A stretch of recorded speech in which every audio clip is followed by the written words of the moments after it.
Welcome.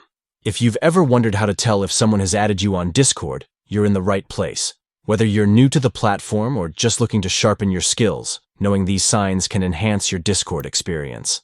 Let's dive into the 3 key ways to find out if someone has added you. First up, the friend request notification. If you receive a friend request, that's a clear signal that someone is interested in connecting with you.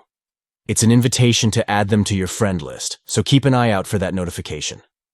Next, check your friend list. If you see the person there, it means they've successfully added you and you've accepted their request. This is a straightforward way to confirm your connection with them. It's always good to keep your friend list updated to manage your Discord connections effectively. Finally, consider the server mutuals. If you share a server with someone and they start reaching out to you directly, it could indicate they've added you. Whether it's through messages or reactions, those interactions can hint at a new friendship forming.